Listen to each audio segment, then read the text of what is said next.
Good evening, everyone. Welcome back to Inside D2Football with a smaller panel this week, along with Tony Nicolette, Chris Ferguson. I'm Chuck Bittner. Just the three of us for tonight. Matt Witwicky has some baseball activities with his son, and Justin Polizzi is traveling cross country. So the two of them are on the bench for this week.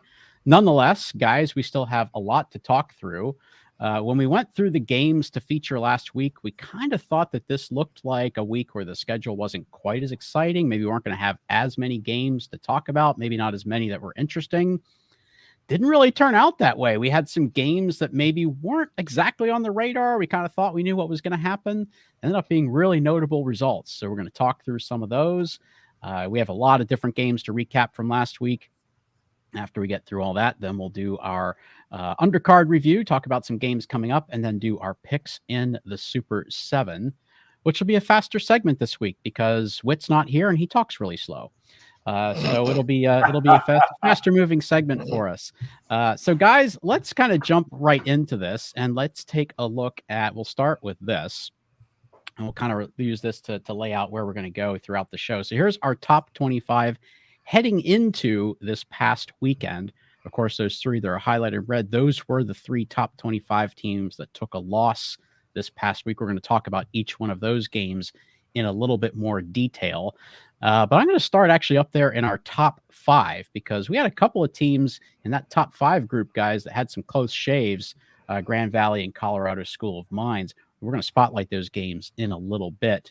Before we kind of start looking at the games that we want to dive a little bit deeper on, I did want to mention our number one team, Harding. Just did want to give them a quick mention because I know some people have buzzed the tower a little bit the last couple of weeks that we really haven't talked about Harding, the number one team in the country. Why haven't you talked about them? Well, I think most people do know there just hasn't really been a story to tell there. Their first three games, and obviously this is no fault of their own, but their first three games are teams that have been predicted to finish in the bottom half of the GAC. So there just wasn't really a story to tell there when they beat Southern Nazarene 59-0. What do we really do with that? If you're a Harding supporter, be grateful for the fact that that's kind of just something we expect to happen. But I don't want to take for granted that beating teams like Arkansas Monticello 63-3 is just something that we expect to happen. That's happening because Harding's a legit number one team in the country. They look every bit a number one team. So I did just want to give them a quick mention because they've been taking care of their business and doing everything that we would expect of them. Guys, I watched that entire game on Thursday night at Arkansas Monticello. I thought it would be fun to watch because it was really kind of the first time I would really watch Harding like for a full game. And it was 35-0 in the first quarter. So it just didn't really quite get what I hoped I would, which is to be entertained, but nonetheless was very impressed with who the Bisons are. They're exactly who we expect them to be. So, and we'll be talking about them a little bit more. They've got a couple of big games coming up, so we'll certainly be circling back to the Bisons. And obviously, I know you probably feel like we've underserved them a little bit. Be around later in the season. We'll be talking all about the Bisons when it gets to regional rankings time. All right. That said, guys, let's start looking at some of the games that really got our attention.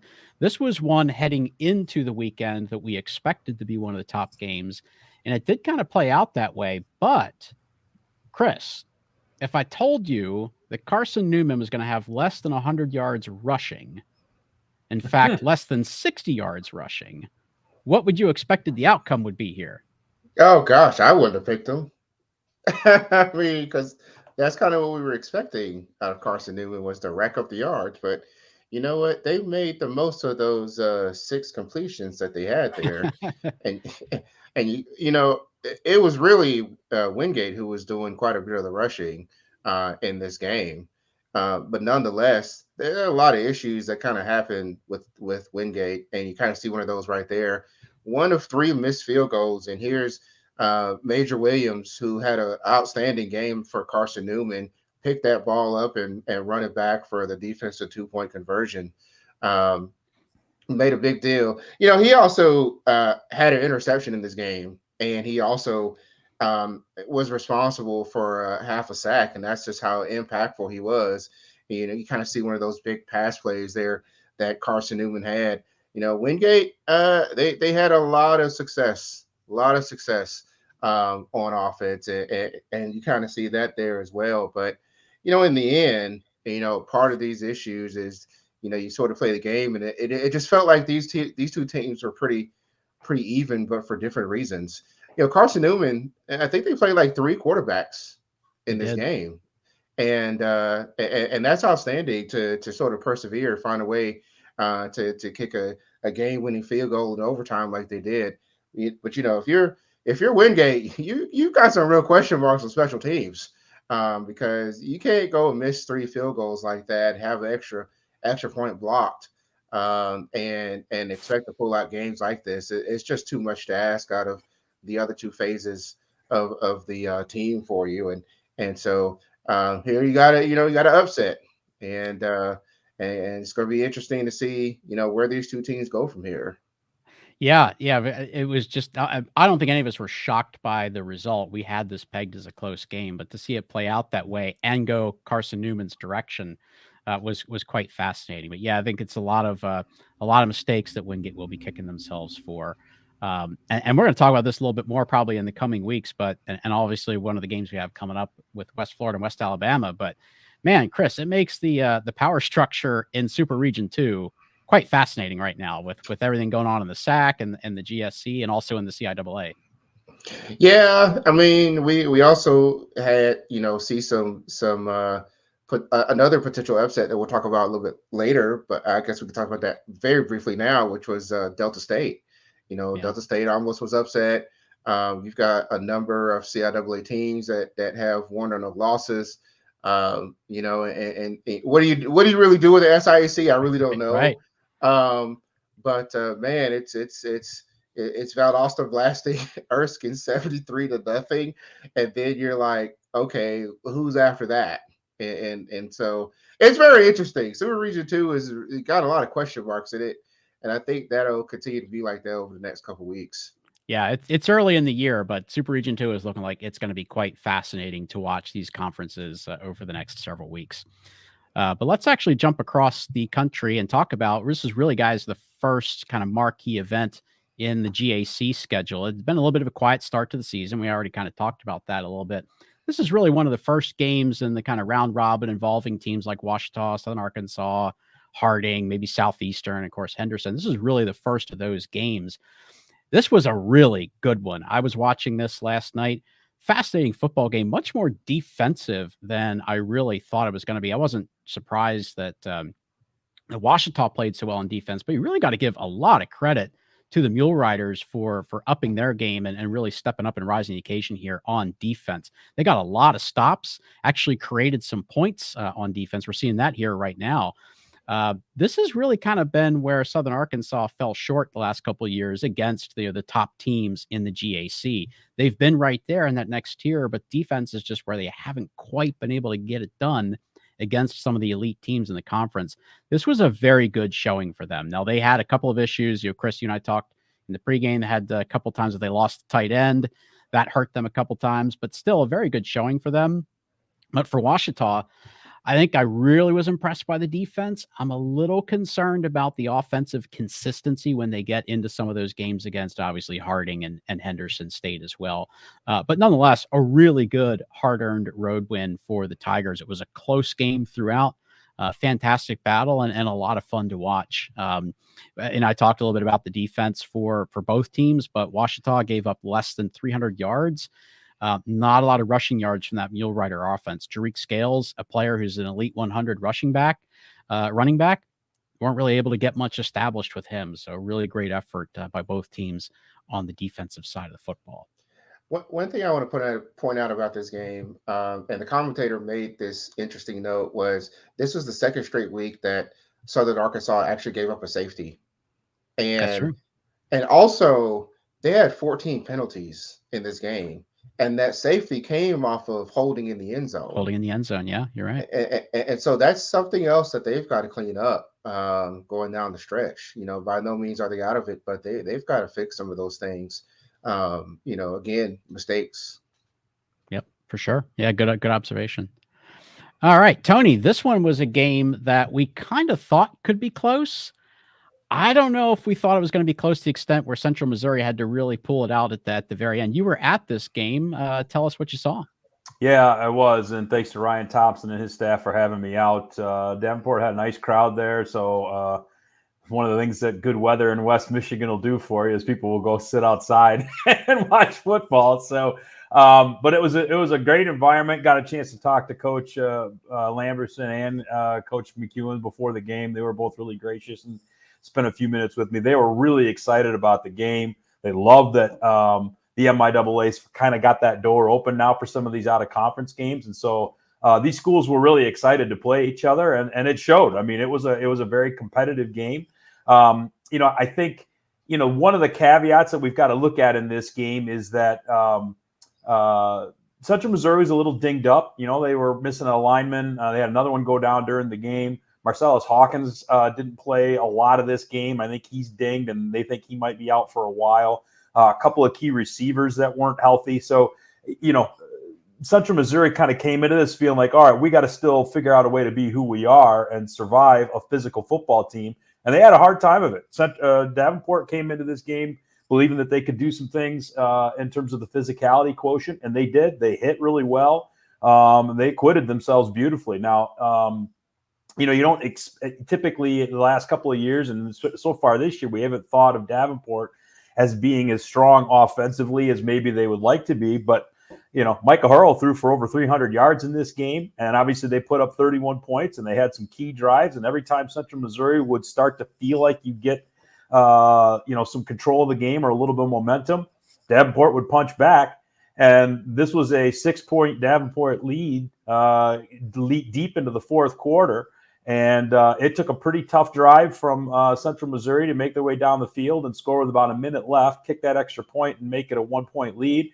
Davenport had a crack at getting into field goal range and couldn't connect on a couple of pass attempts, and the second one got picked off, and that's what kind of closed it out. But, Myron Harris had a really good game for the Panthers, catching the ball. Preston Smith had a nice game.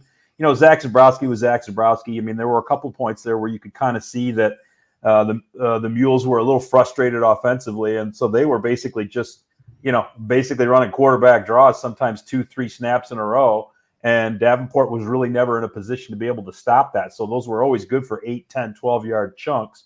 And then they could get themselves up towards midfield and to be able to kind of recalibrate and then run what they wanted to in the pass game. But, guys, look, we said that last week that Davenport would be physical enough to be able to hang in this game, to really have a lead in the fourth quarter and a legitimate chance to win this game. I don't know if we were necessarily thinking that. And so both teams kind of acquitted themselves really well, considering what challenges they'd faced. And yeah, it was a great game to be at. It really was. Back and forth, teams played hard. It's exactly what you want to see out of a football game on a Saturday in beautiful Michigan when the sun is out, and you got two teams that are pretty good duking it out and fighting to the last minute. All right, yeah, this one was a good one. Sorry, go ahead, Chris. I have a question here because we see Central Missouri routinely get into like these high scoring affairs, and I happened to watch Davenport last week just because they played Bowie State, and that was in a very low scoring affair.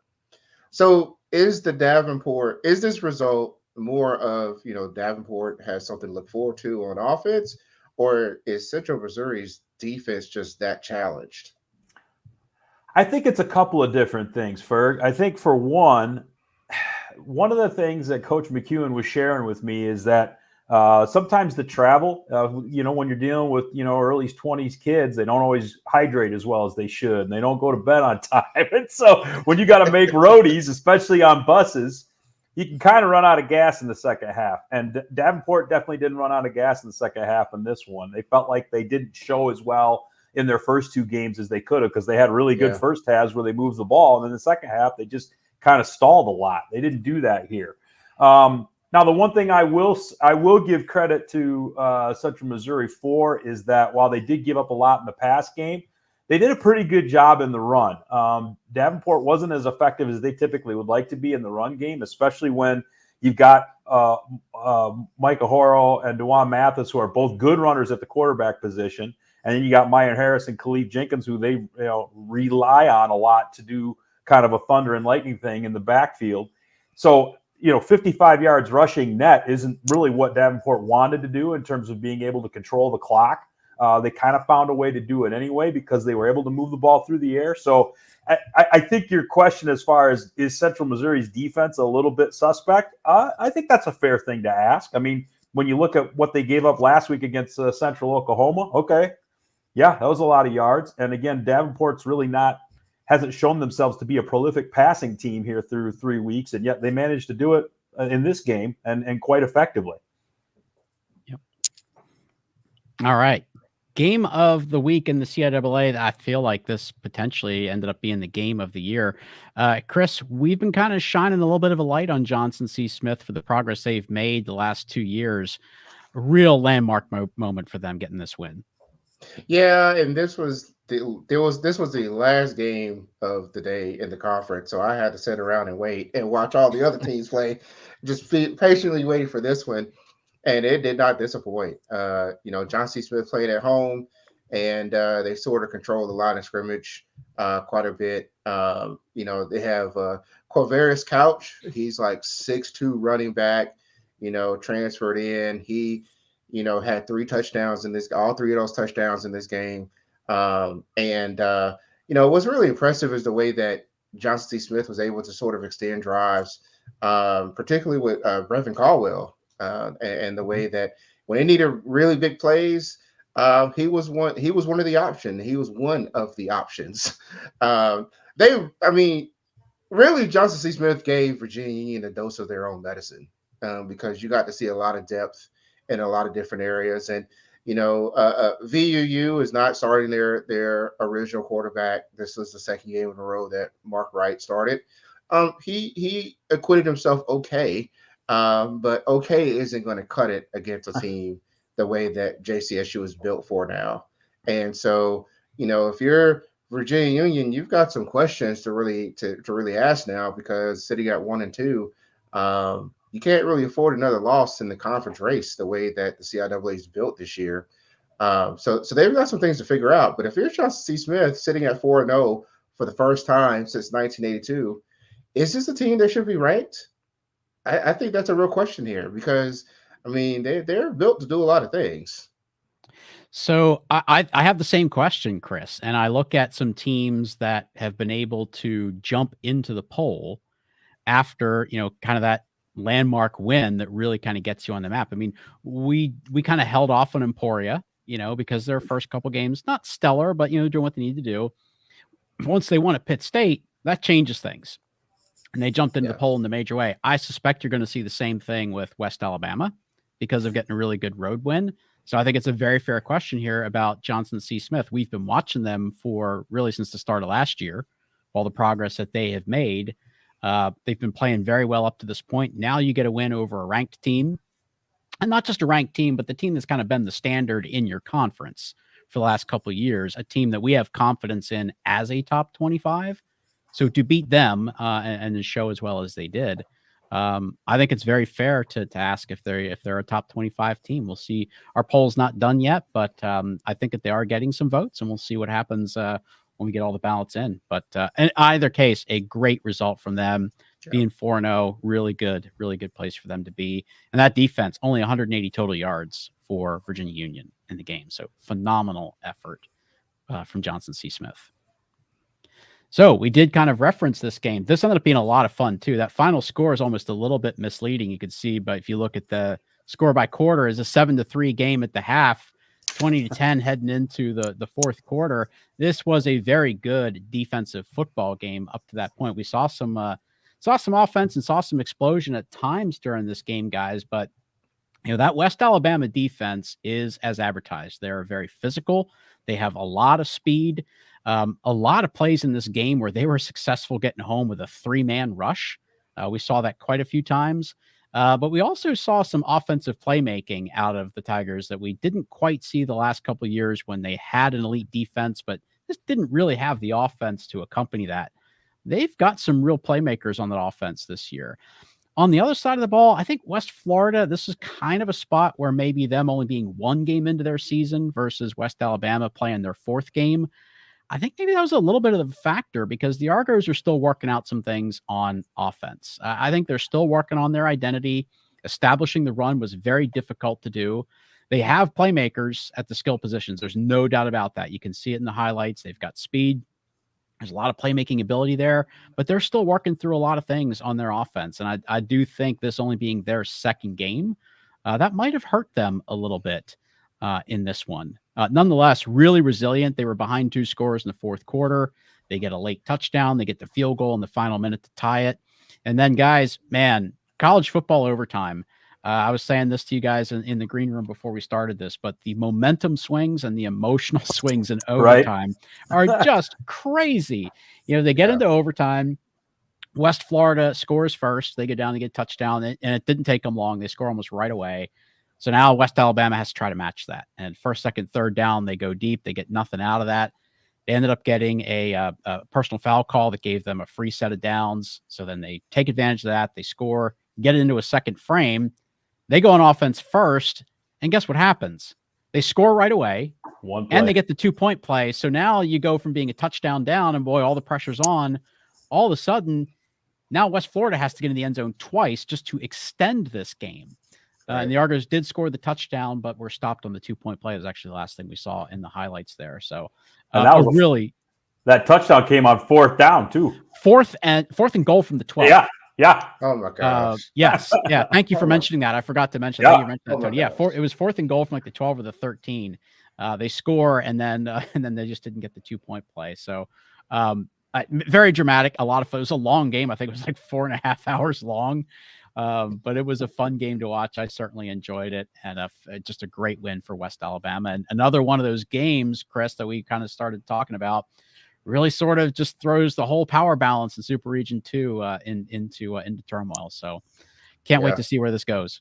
Yeah, well, West Florida, I was just saying, West Florida better figure it out fast. Yeah. I would. You're right, Ferg, but their best days are probably still ahead of them. I mean, they only completed 42% of their passes in this game, and were held well below 300 yards of offense, and yet they still found a way to knot it up at the end of the game. So, you know, your defense can kind of carry against some of the crummier opponents that you face. You know, they didn't have a crummier opponent in this one. West Alabama was able to take advantage of it, but that's how close. Right. You know, Chuck's description of that, you know, overtime period, the first overtime possession for West Alabama was dead on. I mean, you looked at them, they're still back at the 25, and it's third, and they're facing that pass was an incomplete pass. Now they're facing 4th and 10, and they get bailed out by the penalty, and then all of a sudden they take it in. So, I mean, it was West Florida was still this close to pulling this one off anyway. Yeah, we're exactly, Tony. We're a play away from having a very different conversation about West Florida coming out of this game. So they're going to be a good team. It's possible it might come a little bit too late for them to be a factor in some of the important races, but they're going to be a good football team. One more to spotlight here from the box scores, and there's actually 2 more. This one we had hoped we were going to have AC on to talk some RMAC football with us. Unfortunately, he wasn't able to make it. This is the first of kind of 2 games where, you know, the outcome is what we expected, but the final score, not so much. I mean, mine's 13-12 at Chadron State, just not what we expect when they're playing teams that are kind of in the middle or bottom tier of the RMAC. 1 touchdown for Mines. Guys, just not what we normally expect. It was on the road. They were missing Max McLeod for the first half of that game. He actually had to sit out from suspension from the previous game. Ended up being a factor in the second half, but offensively, a bit of a slog for the Ore Diggers, but they do get the win. Yeah, and I would just kind of throw out there again, this is a game where, you know, little things matter, and that, you know, Chadron with the missed field goal early didn't help. You got to get as many points as you can when you get in that red zone, and you know, that was a very costly item as we went down the stretch. Yeah, special teams was definitely a theme from this past weekend. One more from the box score spotlights. We didn't really expect this to be one of the games that we would talk about. Really phenomenal effort here from Wisconsin lacrosse. I mean, we knew that they're a good team. They're a top 5 D3. But nonetheless, Tony, I think if people just look at that final score, it will raise some eyebrows. We probably expected a wider margin here. So what were some of your reactions from this one? It probably should raise a few eyebrows. But the one thing I do want to start off with is this isn't the first time that I've seen Wisconsin lacrosse in person. And they are a well-coached outfit. and they came in and played like it. And, you know, they've already beaten Northern Michigan this year. So, I mean, they're used to playing well against or even beating D2 teams or even GLIAC teams. I think they beat Wayne State within the last year or two. So this was, you know, they didn't come into Grand Valley afraid of anything, and this wasn't their first trip to Grand Valley. So that team came in well prepared, and they played like it. Now, with that said, you know, if you're Grand Valley, you got to look at it through the lens of, okay, there's no Avery Moore in this game. You know, he got a little nicked up at Pueblo last week. He's a week-to-week thing for Laker fans if they're worried about it. And, you know, he's not expected to be out or miss a ton of time. You know, so Ika Dengwu came in, had a nice first half, played quite well. It was 17-7 at the break, but then he was a little nicked up. And so then, you know, the Lakers 3 and 4 quarterbacks came in, and they were serviceable, and they moved the ball okay. But you get a couple of red zone picks and, you know, a couple of missed tackles here and there, and all of a sudden on defense, and all of a sudden La Crosse is still hanging around, and it's up until the last possession before Grand Valley closed them out. So, I mean, you know, if you really look at this game, I think another thing, too, is, you know, Grand Valley had a couple of offensive linemen that didn't play the full complement or at all, and you really noticed that. The pass protection was not as good. Some of the run game wasn't quite as good. And so you just saw a Laker team that while they moved the ball, they still had over 400 yards of offense. They just didn't look dominant or like they were able to force the issue the way they had in the first couple of games. And defensively, you know, I think maybe I don't know if they didn't take them seriously. That's not fair. I mean, they had 5 sacks.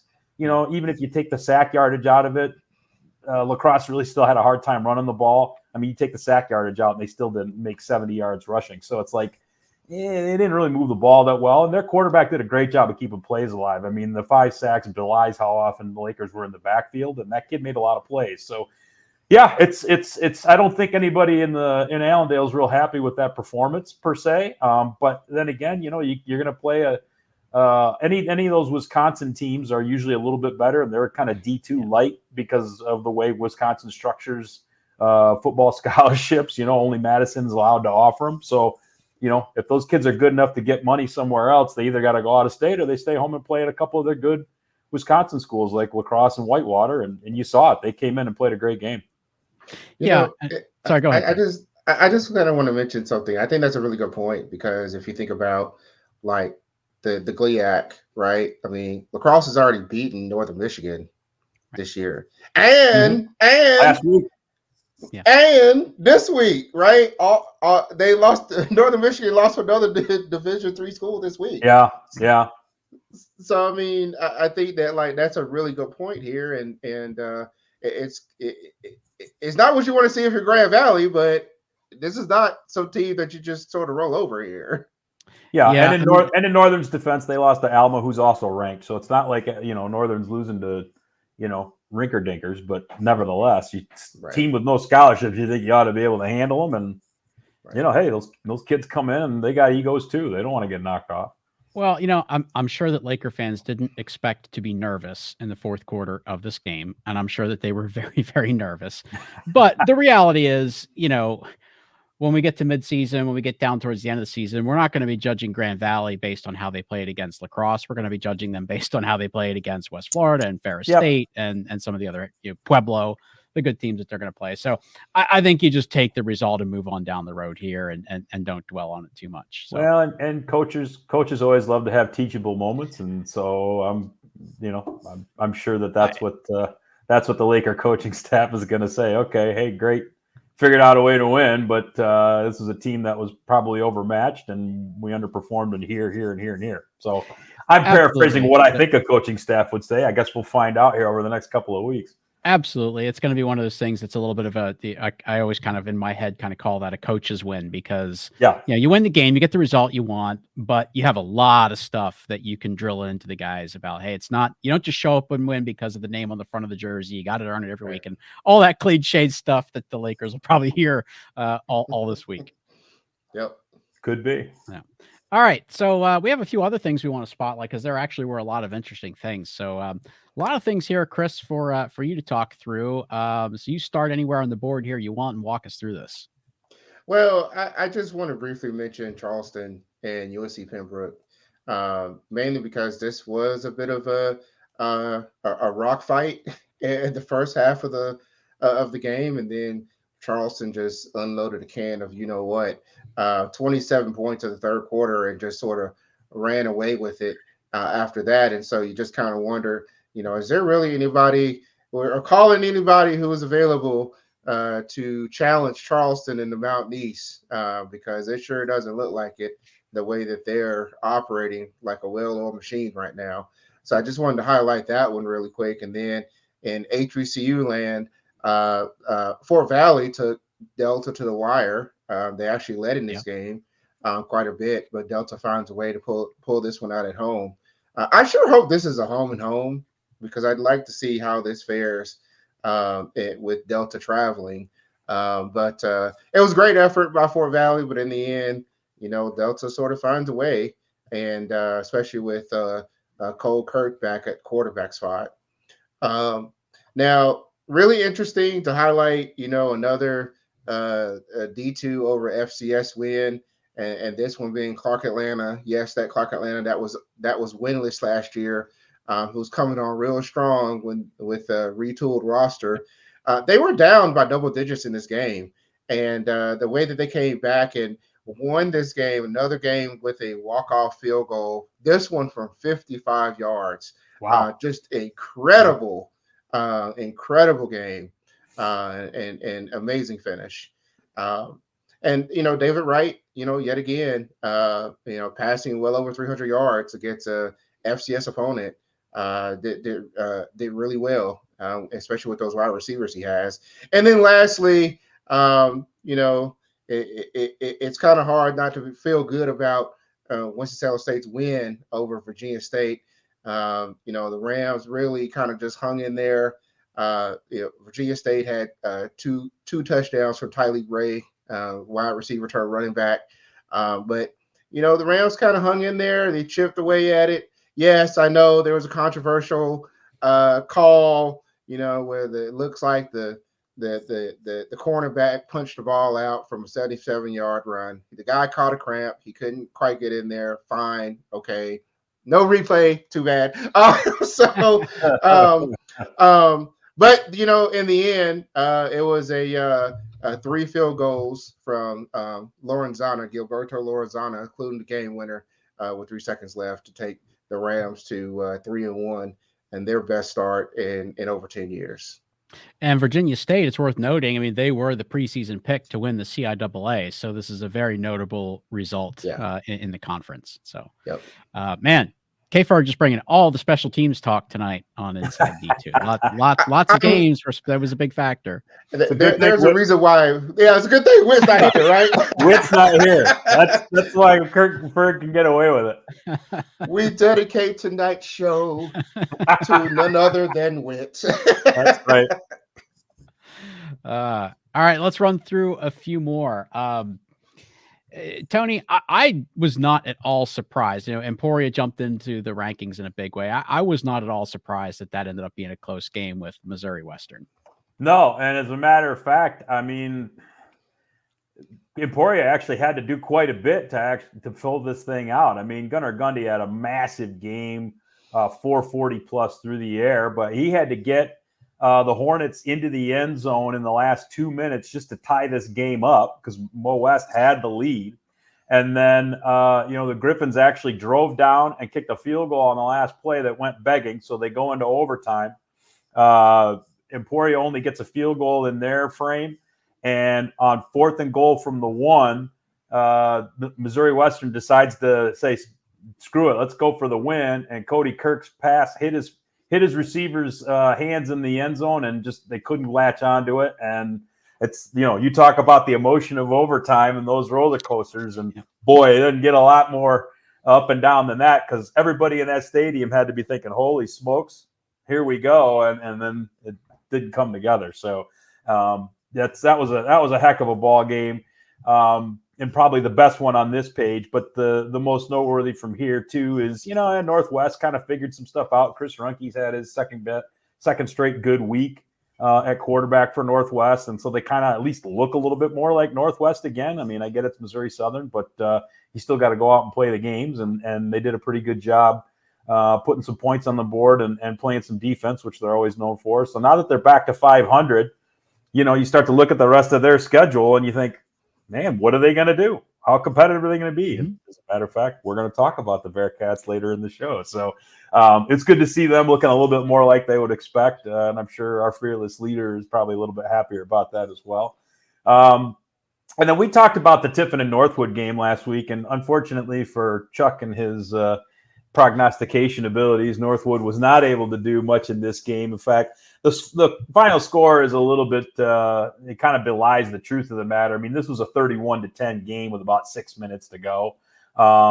Tiffin really had kind of the run of it in this game. Alex Johnson had a nice game at quarterback. Ronald Blackman had a $118 in a score, running it for the Dragons, and they kind of controlled this one throughout. So the final result looked like it was a close game, but I mean, Tiffin was pretty much had this thing handled, and a couple of by the ways late got Northwood to a little bit better looking score. But the Timberwolves are still playing a lot better football this year than what they had been over the last couple of years. So I mean, that's a rivalry to watch in the GMAC in the years to come for sure. Yeah, I think talked a lot about him, so that says a lot. Yeah. And I think Tiffin, looking like the defending GMAC champ that they are. That race is going to be very interesting as they get deeper into conference play. A few others to round this out. Bemidji State got into a tussle with Sioux Falls. And when we talked about this game last week, I think most of us were kind of the opinion that, we really like what Sioux Falls has done so far this year, but Bemidji's just going to be a little bit too much. They were able to pull it out, but guys, they were behind by 2 scores in the fourth quarter, and they responded and they found a way to get it done. But Sioux Falls is looking like they can actually be a contender in the Northern Sun. They have really come a long way in the second year with this coaching staff. So huge credit to them. I think that result says more about Sioux Falls and the level that they're playing at this year rather than Bemidji State maybe struggling. I think it ended up actually being a very good win for the Beavers to be able to gut that one out on the road and get that win against a very good-looking Sioux Falls team.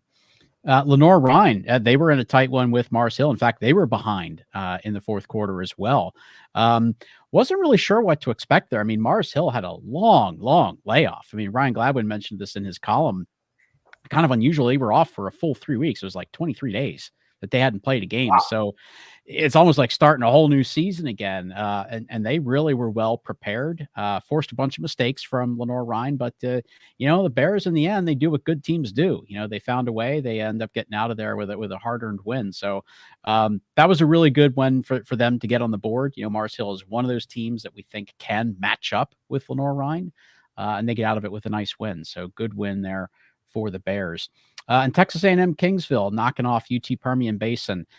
And the Falcons just having some struggles offensively. They were behind big, so you got to give them credit for rebounding in this one. I think it was 17-0 at one point. So got to give a lot of credit to the Falcons for getting off the deck and making this a close game. But a lot of inconsistency there with the offense. They've got to find some answers because they still have a lot of really difficult games coming up. So defending that Lone Star Conference is looking very, very challenging right now, but a really nice win there for the Javelinas.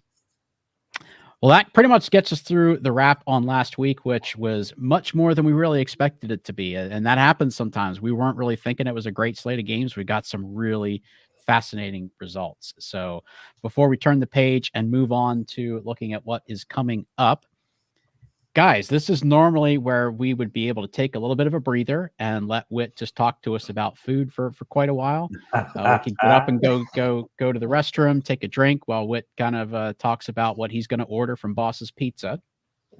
But exciting news from Boss's Pizza. If you are in their market, they have a new ordering app where you can order directly on the app. I do have to believe that this app was developed because they were so tired of getting Whit's phone calls. Because he's a phone call guy. He's not a texter. He's not he's so tired of Whit calling him on the phone and putting in his long, extensive order. So look, we're going to make this easy for you. We're going to build a whole new app. You can put in your orders right on the app. We'll bring it right to you. You don't have to come in and talk to us. We'll just bring it right to you. So very exciting development there for Boss's Pizza and Chicken. We've seen the food that they have. We've seen the menu. If you are in their market area, download the app, order on the app. Check this out, guys. 50% off your first order. Nice. That's a good deal. Very good deal. So if you're in the market, download the app, check it out, give them an order and tell them that we sent you. We would very much appreciate that.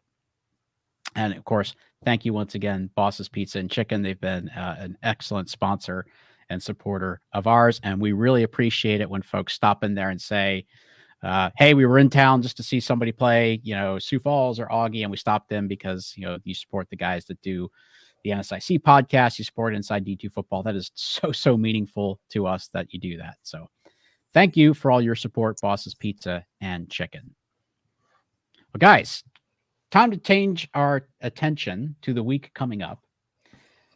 The games of interest. I could make a case to put a lot of these onto the pick'em because there are some really interesting games here. Chris, I'll start with you because we have, it's been a great year for the CIAA. We've talked about that. You and Gaither have talked about it. It's been a great year for the CIAA, and that makes a lot of these games really interesting. So let me start with a few quick thoughts on Virginia Union on the bounce back here. They got to face a Shaw team that's been playing very well in the early part of the season. Yeah, and credit to what Coach Adrian Jones has been able to do with Shaw this year. The Bears have been relatively healthy, and we get to see exactly how potent they can be. And they've got some really good monsters at wide receiver, especially a Sean Belcher, who had an incredible catch, who probably should have been a kind of one of those top 10 type catches. And he actually received a touchdown and passed for a touchdown as a wide receiver on Saturday. So, a big credit to Shaw. If you're Virginia Union, you've really got to show up in this game. This is not a rollover game, and Shaw's wins have not been against just outright cupcakes. Yeah, and sort of a similar situation. Virginia State, they take the loss to Winston-Salem, and now you got to come back and tangle with Fayetteville State. Yeah, and Virginia State's issue is run defense, and Coach Fraser tried to tell us, we're not as concerned about the run defense. Norfolk State couple weeks ago got a couple big runs on us. No, they got trucked by Winston State on the ground, and each of their opponents have gotten about 250 yards on the ground against them, and so now they go against a Fayetteville State team that has running quarterbacks, that has a stable of running backs. And so, what do you really do here? You got to show up now because you just can't lean on these low scoring affairs. You got to put some points on the board. And we have Augustana heading to MSU Moorhead. We kind of had this pegged as a big game. MSU Moorhead a little bit back down to earth, unfortunately for them. A week after the huge win that they picked up at Duluth, they went long road trip and ended up taking a loss at McKendree, which is a great win for the Bearcats. I think everybody's pretty high on Moorhead after that win over Duluth, but they went south and took a loss in GLVC territory. A great win for McKendree, knocking them out. Nonetheless, we know that MSU Moorhead's still a very talented football team, so that's a tough road trip for Augustana. I believe they were idle this past week after the game at South Dakota State, so it'll be good to see them back in action. UTPB, again, talking about teams that are kind of looking for a bounce back here after a tough loss. Midwestern State's been playing very well in the early part of the season. I think this is a very difficult assignment for the Falcons to have to try to get bounce back win at a pretty good looking Mustangs team this Saturday. And a couple of things to close out. I think that this will be among the last weeks, Tony, where we have the GLVC and the GLIAC Saginaw heading to Indianapolis. And boy, the Greyhounds have been rolling. Boy, it'd be sure nice for Saginaw Valley to get a win here before starting the GLIAC schedule. Well, yeah, they need it. And we talked a little bit on GLIAC Weekly about how important that game was against Truman State, and they managed to get a good win. Again, I think we'll talk a little bit more on this week's installment of GLIAC Weekly too. That I think Coach Brady probably still wants some more consistency out of his club. I mean, you see a 23-point win and you think, okay, they must have controlled it, and they kind of did. But they also had two big plays in the fourth quarter that stretched things out a little bit. So that game was closer, deeper, maybe than what it looked like. And so Saginaw's looking at that going, man, it took us all four quarters to finally put Truman away, and Indy didn't have any problem with those guys. And while the transitive property of football is always a fool's errand. Going into this one, I mean, going on the road, yeah, the Cardinals have their work cut out for them, and we talked about it. I mean, if they come out of their non-con 2-2, you know, they pretty much have to win the GLIAC at that point if they still want to sniff the playoffs. And so far, they've shown playmaking ability, but the ability to be consistent on offense has kind of eluded them a little bit, and they're going to have to do it against the Greyhounds here because they've been solid so far through 3 weeks. Yeah, they have been very impressive. And an early season battle for supremacy in the GMAC. We have Tiffin going to Ashland. Tiffin won that game a year ago, which dropped Ashland to 1-3. Then the Eagles won the rest of their games after that. So Eagles looking to get the GMAC schedule started on the right foot in that one. That is our undercard, or the games of interest, before we look at the Super 7 picks. Here is the recap of where we stand with the picks so far. Decent week for some folks, not so much for others. Pretty decent week for me. I had a couple that I wasn't super confident in. I picked West Alabama. I picked Johnson C. Smith. I thought both of those, you know, they're doable, but it's a little bit of a reach. Both those teams came through for me. So some good pick results there. Carson-Newman is actually the one that I did not get. Bad week for Whit, really bad week for Tony, but hey, I'm delivering on my job on this show, which is to make the rest of you look good. I mean, come on. Now, wait a minute now. You've got Justin, who's now on our heels. That's saying a lot, Tony. I'm just saying. Hey, man. Mr. Kiss of Death is coming for us. He is, and I do have picks for both Whit and Justin to put on the board in the Super 7. So we can actually lead into these with one of their picks before any of us have to go on the record here. This is a really good looking slate of games. Guys, I see a whole bunch of games here that are really tough to call, especially on Sunday without a whole week to kind of dive into these a little bit and see what the matchups are. I see a whole lot of games that are going to be really tough to pick, but we're here to do exactly that. So we will put our picks and our reputations on the line over these next 7 games. You're presuming that we all have one. And see where we land next week. So we'll start off with one of the heavy hitters, and we'll just go through these from the top down. West Florida at Grand Valley. Guys, I'm going to start with this. Whit is going on the record picking West Florida to go up to Grand Valley and get out of there with a win. I think that's crazy.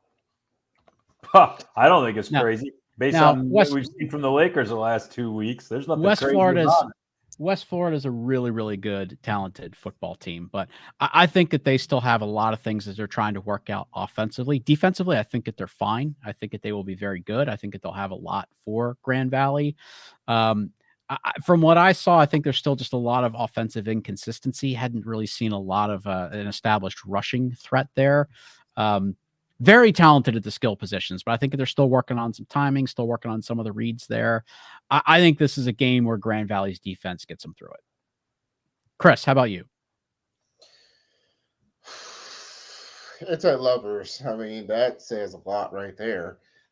Yeah, there have been question marks on both of these teams, but at the same time, like, you know, Grand Valley, they went on the road and beat, you know, a pretty solid Pueblo team. I think that matters a lot here because you're trying to find a way to win, and they're still finding ways to do that. And I don't really see that stopping at home against a West Florida that's, you know, trying to get their footing. So I'm going to go with the Lakers on this one. All right, Tony, you get the final word on this game. Yeah. So for as much as I don't think Witt's as far out into left field as he might often be characterized with his pick, I'm taking Grand Valley here. And guys, there's a lot of stuff that if you look at the last 2 weeks that were probably pretty unsavory, and yet, you know, they kind of did some of this stuff last year too, where they had a few games early on where They probably weren't as focused as they maybe could have been or should have been, and the staff was still kind of getting their legs under them, and they were figuring some stuff out. And then when the more difficult games on the schedule arose, boy, they had it dialed in. And so I'm kind of thinking that might be what we see here. And I agree with what you said, Chuck, that West Florida's inconsistencies on offense, I think at this point, that's a quick turn to try and figure that out in 6 days and make a trip up to Michigan and go against a defense like that to try and get right. So I think Grand Valley still is the favorite here. Yep. All right. And Justin is going with Grand Valley in this one as well. To the PSAC, Kutztown at East Stroudsburg. I saw this game a year ago at Kutztown. Really, really good football game. Actually, one of the best games I saw all year. 1-score game. East Stroudsburg really, really battled hard. Even though it was a loss, I think that was kind of the game that really set them on their way and set them up to make a playoff appearance. There's no doubt they're capable of doing that. Again, they've been playing very well, but I think Kutztown has just really looked like they're kind of head and shoulders above almost everybody else, except, maybe a Slippery Rock. But Kutztown's just been playing so well right now. I can't go against the Golden Bears here. I'm going to go with Kutztown, and Witt also has Kutztown. Justin does as well. Tony, how do you see it? Yeah, it's hard for me to go against Kutztown here. I actually like Stroudsburg a little bit here at home, but not enough to have the Stones to pick the upset here. So I'm with the Golden Bears here also. All right, K. Ferg, how about you? Yeah, I'm going to make that one a clean sweep, and to me, it's the defense. Kutztown's only allowing less than 7 points a game right now. That defense is really good, so that's going to be a lot to overcome. Can ESU do it? Maybe, but I'm not that confident. All right. Probably the game of the year in the Northeast 10. New Haven going to Bentley. Bentley off to a 3-0 start. I saw them in week 1 at Westchester. Talked a little bit about that game. Extremely resilient performance from them to get out of there with a win. I think this is definitely a winnable game for them. Very tempted to go with Bentley in this one, but it's just so hard to pick against New Haven in these moments in conference. They just seem to really be made for that. I'm going to go with the Chargers here. I'm very tempted to go Bentley, but I'm going to go New Haven. And Witt has New Haven, and Justin is going with Bentley. Tony, how about you? Yeah, I think I'm going to take Bentley at home in this one. I think there's been a slight seed change kind of just in the works in the Northeast 10, and I'm wondering if maybe this is the year you start to see some of that take shape, and Bentley's going to be one of the teams that makes it happen. All right. K-Ferg, break the tie. Well, I kind of like what you're thinking there, Tony, because New Haven's actually won the last 3 in this matchup. So, you kind of like wondering, when is that going to start to break? But as much as I like Bentley, I'm going to go with the Chargers, who I think has just the better offense. Yeah. Yeah, and I think, Assumption will still have a say in that conference and maybe a few others as well, but this is probably going to be the game of the year in the Northeast 10. All right, Emporia State beat Northwest last year for the first time in a very long time. Can they establish a winning streak over the Bearcats? 4-0, Emporia State at Northwest, a resurgent Northwest in some ways. Man, I'll put my pick out there first. I am going to go with Emporia State here. Northwest finding some things last couple of weeks is certainly a reason to maybe think that they can do this. And they still have that, just kind of vibe that this is a game that they win. But those things aren't what get the results. And I think Emporia State is just playing at a very high level right now. I think they have more things that they can rely to if this is a close game. Like more things that you kind of shift to if they don't have their best stuff. So I'm going to go with Emporia State in this one. And Witt is actually going with Northwest Missouri. So he definitely likes what we've seen from the Bearcats. And so is Justin. He's going with Northwest Missouri. K-Ferg. Well, Emporia won this game at home last year. They're going to have to do it on the road now. And man, I am so tempted to take Emporia in this one as well, but you have to think that Northwest has probably figured some things out now. that maybe they could stay on the right track. I'm going to take the Bearcats in the squeaker here. All right. And might I mention that when you're winning games by 5 points or less, like Emporia's doing, it's scary. Yeah. It's really, really scary. It went from 5 points to now 3 points.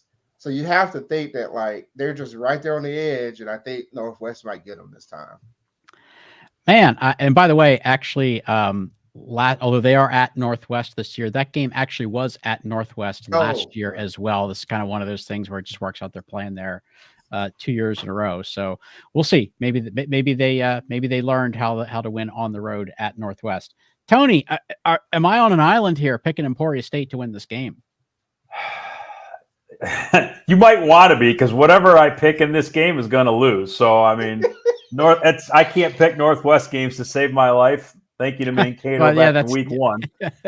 You know, same. So and look,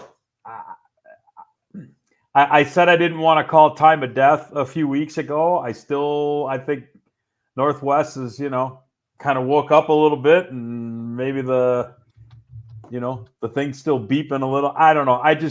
If Emporia gets any kind of rhythm in this game, even though Northwest has moved the ball well the last couple of weeks, the competition, I mean, yeah, Hayes, okay, Missouri Southern, okay, not so much. I just don't know if they put up enough points to keep up with what Emporia is going to do.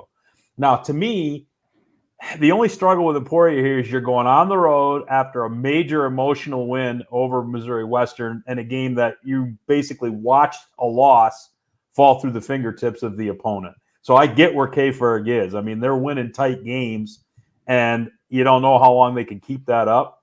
But I'll join you on the island, Chuck. I'll take Emporia. I don't feel great about it, but that's what I'm going to do. All right. Our next game, Harding and Henderson. I actually saw somebody put into the chat that this game is at home for Harding, not on the road at Henderson State.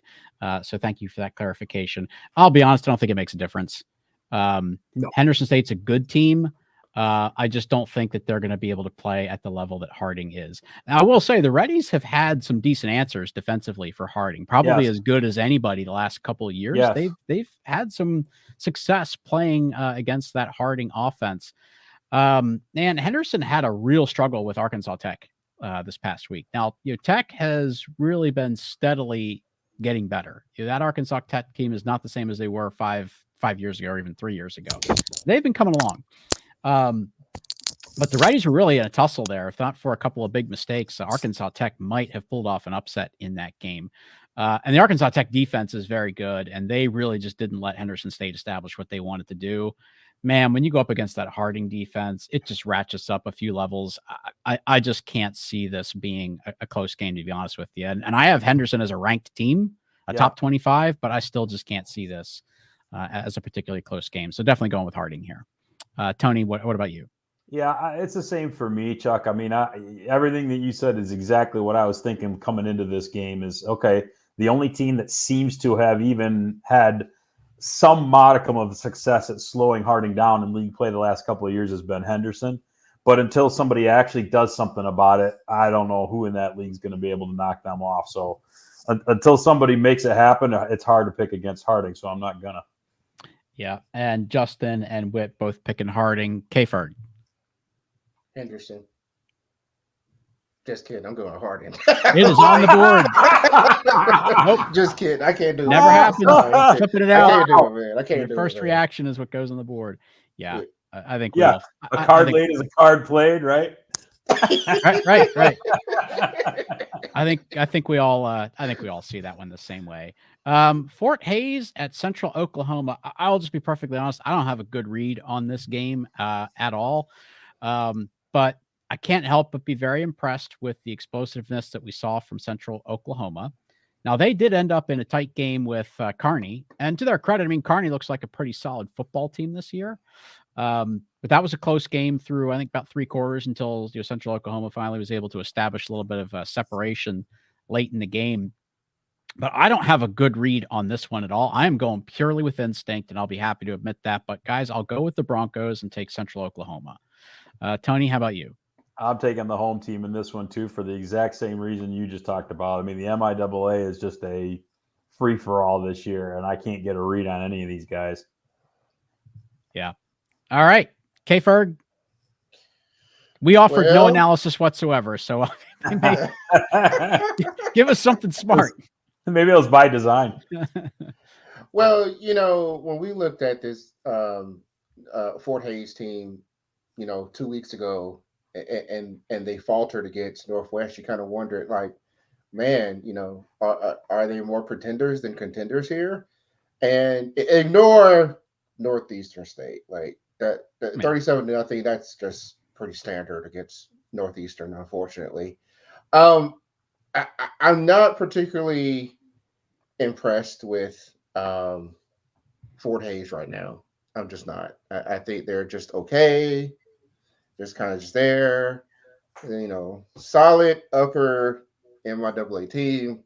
But I really like what Central Oklahoma is doing right now, and I think the fact that they're kind of going on a bit of a streak against some of the upper echelon of the MIAA, to me, makes me feel pretty good picking them actually in this game. Yeah, I can see all of that, K-Ferg. Last game, man, West Alabama coming off the huge win, 4-0 at Valdosta State. Definitely got to be one of the games of the week in the entire country. I suspect West Alabama will be a ranked team. They definitely deserve to be. Valdosta State's going to be top 5, maybe more like we'll see if there's any shuffling. Probably like top 3. So this makes this a very interesting game. I'm tempted to go West Alabama. This was a very tight game last year. I think Valdosta won it something like 20-14. Very close game a year ago. So we know that the Tigers know how to plan for that Valdosta State offense. One of the things I'm really curious to see is Valdosta State now getting into conference against a good team. Is their defense as good as it has been on paper? Because they have been playing very well. The results are good. And, Erskine last week, 73-0, totally expected. Erskine's just nowhere near that level. They ain't scored in 2 weeks. I mean, right. But, they shut out Fayetteville State, who is a very credible opponent. And they played some other teams that are decent football teams, and their defense has looked very good. Albany State was one of the others that I was trying to come up with. And Newberry. That defense has looked very good. So I'm very curious to see what they have against a West Alabama team that's actually shown a little bit more explosiveness than we've seen the last couple of years. So I'm going to go Valdosta State here, but I think this is a very intriguing matchup. I have no doubt that the Tigers could pull this off, but I'm going to go with the Blazers.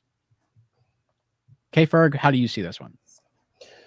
Well, I just want to admit, first of all, that that Fayetteville State outcome really hurt my heart, Jermaine. Why did you do that? You didn't have to do it like that. At least he must have called the dogs off at least or something. Anywho, I am really tempted to see how West Alabama's defense stacks up against another high-octane offense. And it's not like, in some cases, like, Valdosta's been always blowing the doors off of folks. I think we kind of saw that with Newberry. But the difference, as you mentioned, Chuck, is the defense. And what we saw from West Alabama, are we going to see that again, or was that like a one-hit wonder? And so you kind of have this known quantity versus unknown quantity here. And I'm going to go with the Blazers. I think the Blazers are going to continue to roll. But, is it going to be close? Probably so. Yeah. Tony, did you pick this one yet? I apologize. I was reading some of the comments. No, I didn't. I really want to pick West Alabama. I'm just not going to do it. I think until somebody shows us that they can stop what Valdosta's been thus far. And West Alabama, if this is a close game, the closer it is, the later it goes. I think that favors West Alabama because they've shown that they can win close games already this year. Yeah. Valdosta really hasn't been tested in any real way. But I think that's the challenge for West Alabama is, are they going to be able to actually test them? And on the road, I think that just gets that little bit tougher. That's back-to-back weeks on the road for West Alabama trying to win close games against teams with good defenses. I just think that's too much to ask. So I'm still going to take the Blazers. Yeah. And Let me everyone circle in West back, Alabama, you're welcome. Let me circle Yeah, back. we are definitely now bulletin board material. Well, hey, look, I think we've shown some love to West Alabama here through this and also through the review. I don't think that anybody thinks that this is an easy win for Valdosta State by any means at all. Let me circle back to a couple. Justin has Central Oklahoma over Fort Hays. Witt actually has Fort Hays winning that game. And both have Valdosta State winning over West Alabama. So that caps off the picks segment. That's a good looking slate of games, guys. I'm excited about some of those. I know that we've got some distributed throughout the day. So I think that's going to be a really good day. And actually, if we go back even and look at some of these games on the games of interest, I could make a case to pull some of those into a Super 7 as well. So pretty good looking week coming up. Yeah, I'm excited for it. Be sure that you're hitting the website every day throughout the week because we have all kinds of stuff throughout the week. We mention this every week, but we've got podcasts, we've got columns. We're going to talk about some of the other stuff. I know for some of the Grand Valley fans, we'll push Tony a little bit more to give us some more true feelings on how the Grand Valley game went on GLIAC Weekly. We'll dive into all the other events as well. I'm sure we'll talk a lot about that West Florida game. Whit and John will break down everything going on in the MIAA Weekly. You guys know how to find RMAC Weekly. That show has been a great addition to the podcast suite. And of course, all the columns. K Ferg always buries that CIAA column, and I always find it and I put it out there front and center on the page because I want to read what he's got in the CIAA column. We know how his audience likes to pin him down about his picks. So be sure you're checking that out as well. That is it for the content for tonight. Let's pull this down. There actually are a few comments that we'll bring up. Lots of really good discussion. A lot of conversations about Harding. A lot of conversations about some of the picks. Some comments about some extra comments about the Carson-Newman win this past weekend. Let me pull up just a few that we starred for some extra acknowledgement.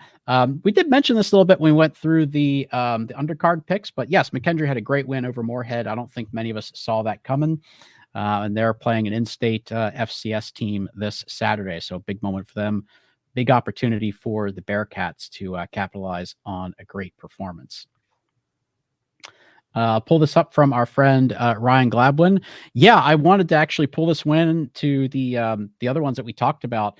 UVA Wise, that's a great win for them. I don't think we really knew what to expect out of them this year. I think Gary Bass was a really good hire, bringing him in from Quincy. That was a really good get for UVA Wise, and to get this win to kind of kick off the SAC season. Yeah, absolutely agree, Ryan. That was a great win for them. A little bit of a setback for Catawba too, to be honest with you, but a really good win for UVA Wise.